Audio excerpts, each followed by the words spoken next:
The Hellfire Club is the name local people give to the isolated, ruined, creepy, lonely hunting lodge. It is located in the desolate isolation of the Dublin mountains, surrounded by deep forestry known as Hellfire Hill Wood.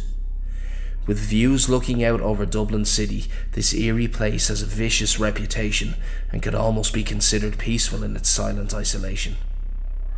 This former luxurious hunting lodge was constructed by William Connolly in 1725, as it is built on the sacred land of the Irish.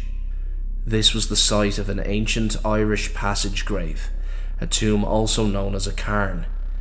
To build his new hunting lodge of excess, William Connolly destroyed an ancient sacred site. As we all know, the sites of our ancient should never be disturbed. They are the sites of our ancestors and are revered. Connolly ripped the sacred site apart using the sacred stones to build his house of debauchery, even uprooting an ancient standing stone to use as the lintel above the fireplace.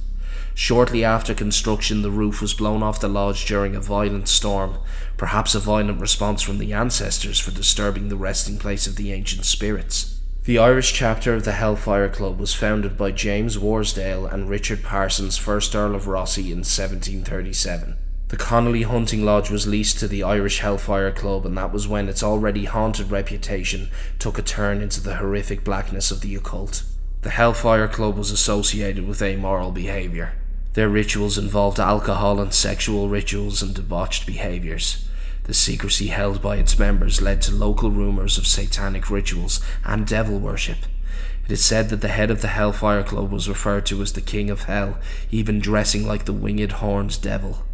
Members even left an empty place at the table for the devil to attend. Members were said to sacrifice black cats and even humans as part of their satanic demonic rituals. Those rituals were said to have taken place on a regular basis, leaving a vicious presence in this ruined building. One tale tells that a stranger joined the members at a card game one stormy evening after seeking shelter from a vicious storm that swept across the mountains. A member dropped his cards, and as he bent down to pick it up, he saw that the stranger had cloven hooves instead of feet. The stranger disappeared into a ball of fire and was never seen again.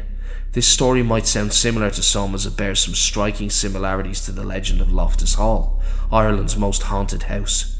Maybe this is a coincidence, but the Loftus family also owned a hunting lodge close by on the hill.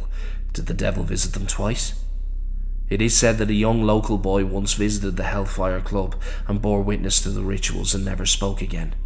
The terrifying practices terrified him so much, he never spoke a word for the rest of his life. Possibly the most famous tale of Dublin's Hellfire Club is the haunting of a massive black cat. The legend says that a visitor to the area went to view the infamous club and was found dead the following morning. The local farmer whom he had been staying with discovered his remains with the local priest. Upon entering the club, they discovered the hall with the table set, with a wonderful banquet, and a massive black cat was prowling through the building.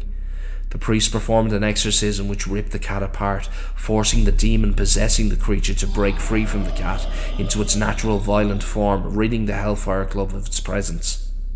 Upon leaving the lodge, the priest discovered the farmer who was with him was lying on the ground, with his face ripped apart with deep claw marks. The Hellfire Club is now a burned, abandoned ruin. However, it is still the site of strange occurrences. At night, strange noises and smells come from this isolated area. Evidence of black magic rituals is still evident today, guarded by the large black cat. The rituals and sacrifices that were performed here still linger in the air.